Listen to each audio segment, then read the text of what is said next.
చెరువులను జల్లెడ పడుతున్నారు, కొండలను చుట్టేస్తున్నారు.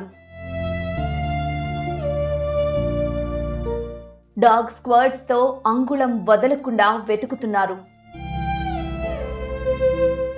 తెర వెనుక నంబర్ ట్రేసింగ్ కోసం 4 బృందాలు పనిచేస్తున్నాయి. చిన్నారి ఆచూకీ కోసం పోలీసు బృందాలు రేయింబవళ్లు శ్రమిస్తున్నాయి. ఇంటి నుంచి చిన్నారి వెళ్లిన తోట, కొండ ప్రాంతం, సరిహద్దు వైపు గాలింపు చర్యలు చేపడుతున్నారు. అడవి జంతువుల జాడ కోసం లేటెస్ట్ నైట్ విజన్ కెమెరాలు అమర్చారు. తోటలో గడ్డిని ట్రాక్టర్లతో తొలగిస్తున్నారు. స్నిఫర్ డాగ్స్ తో అడవంతా గాలిస్తున్నారు. కిడ్నాప్ కోణంలోనూ దర్యాప్తు చేస్తున్నారు.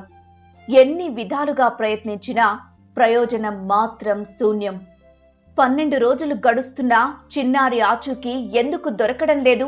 కాలం గడుస్తున్న కొద్దీ పోలీసులకు దర్యాప్తు సవాలుగా మారుతోంది. దానికి ప్రధాన కారణం అక్కడ జాగ్రఫీ, వాతావరణం, దట్టమైన పొదలు, ఎగుడు దిగుడు కొండ ప్రాంతాల్లో గాలింపు కష్టమవుతోంది. దీనికి తోడు గత కొన్ని రోజులుగా కురుస్తున్న వర్షాలు దర్యాప్తును మరింత క్లిష్టతరం చేశాయి. క్లూస్ ఎందుకు దొరకడం లేదు?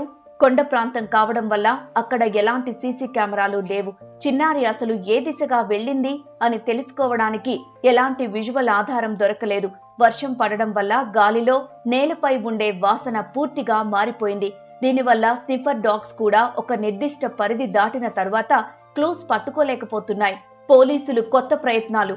చిన్నారి జ్ఞానేశ్వరి ఆచూకీ కోసం పోలీసులు అనేక కోణాల్లో దర్యాప్తు చేస్తున్నారు. దర్యాప్తులో భాగంగా తోట, కొండ ప్రాంతం, సరిహద్దు కంచె వద్ద ఇనుప కంచెకు చిన్నారి ఆకారం పోలిన 2 బొమ్మలను పోలీసులు అమర్చారు. వాటిల్లో కొంత మాంసాహారం పెట్టి ఆ ప్రాంతంలో అడవి జంతువులు ఏమైనా ఉన్నాయా అని తెలుసుకునేందుకు కెమెరాల ద్వారా పర్యవేక్షిస్తున్నారు. సమీపంలోని నేల బావులు, బోరు బావులను పరిశీలిస్తున్నారు. చెరువుల్లో ఎన్డీఆర్ఎఫ్ బృందాలు గాలిస్తున్నాయి.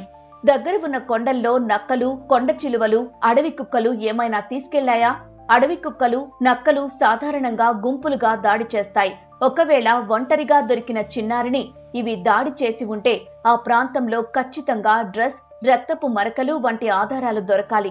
కానీ 12 రోజులుగా గాలించినా అలాంటివేవీ లభించలేదు. కొండ చిలువలు పొదల్లో నిశ్శబ్దంగా మాటువేసి ఎరను పట్టుకుంటాయి. ఒకవేళ కొండ చిలువ మింగేసి ఉంటే అది అంత సులభంగా, వేగంగా కదలలేదు. ఒకే చోట రోజుల తరబడి పడుంటుంది. అందుకే పోలీసులు కొండల్లోని గుహలు, పెద్ద పొదలను జల్లెడ పడుతున్నారు. సంచార జాతుల అపహరణ.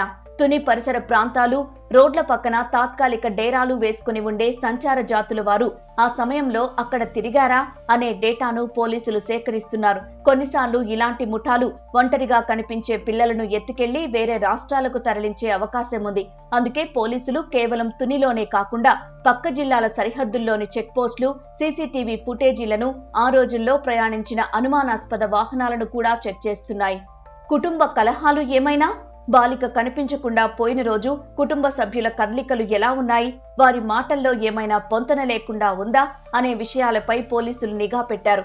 ఆస్తి తగాదాలు, కుటుంబంలో ఎవరికైనా ఇష్టం లేని పెళ్లిళ్లు, వివాహేతర సంబంధాలు, పరువు ప్రతిష్టల గొడవలు ఏమైనా ఉన్నాయా అని ఆరా తీస్తున్నారు. తండ్రి శత్రువులు ఏమైనా చేశారా? బాలిక తండ్రికి ఆర్థిక లావాదేవీల్లో ఎవరితోనైనా గొడవలు ఉన్నాయా? ఊరిలో ఎవరితోనైనా పాత కక్షలు ఉన్నాయా అని పోలీసులు ఆ విధంగా కూడా ఎంక్వైరీ చేస్తున్నారు. తండ్రిపై నేరుగా దాడి చేయలేక అతనిని కోలుకోలేని దెబ్బతీయాలనే ఉద్దేశంతో బాలికను టార్గెట్ చేసి ఉండొచ్చని పోలీసులు అనుమానిస్తున్నారు. పోలీసులపై ఒత్తిడి పెరుగుతోంది. 12 రోజులు గడుస్తున్నా కేసులో ఎలాంటి పురోగతి లేకపోవడం వల్ల పోలీసు యంత్రాంగంపై మునుపెన్నడూ లేనంత ఒత్తిడి పెరుగుతోంది. సోషల్ మీడియాలో కూడా ఈ కేసుపై విపరీతమైన చర్చ జరుగుతోంది. దీంతో ఉన్నతాధికారులు, ప్రభుత్వం నుంచి పోలీసులపై తీవ్ర ఒత్తిడి వస్తోంది. ఇన్ఫ్రారెడ్ కెమెరాలను వాడాలనే సూచనలు వస్తున్నాయి. అలా చేస్తే అయినా ఆచూకీ దొరుకుతుందా? ఈ కెమెరాలు కాంతిని కాకుండా జీవుల శరీరం నుంచి వచ్చే వేడిని గుర్తిస్తాయి. దట్టమైన పొదలు, చీకటి గుహలు, దారులేని కొండల్లో ఎక్కడైనా బాలిక చిక్కుకొని పోయి ఉన్నా, క్రూర జంతువులు ఏమైనా బాలికను లాక్కెళ్లి దాచినా, ఆ ప్రాంతంలో ఉండే ఉష్ణోగ్రత వ్యత్యాసాల ఆధారంగా ఈ కెమెరాలు స్క్రీన్ పై స్పష్టమైన విజువల్స్ ను చూపిస్తాయి. రాత్రి వేళల్లో కూడా ఇవి అద్భుతంగా పనిచేస్తాయి. అందుకే వీటిని ఉపయోగిస్తే అయినా పాప ఆచూకీ తెలియవచ్చని పోలీసులు భావిస్తున్నారు.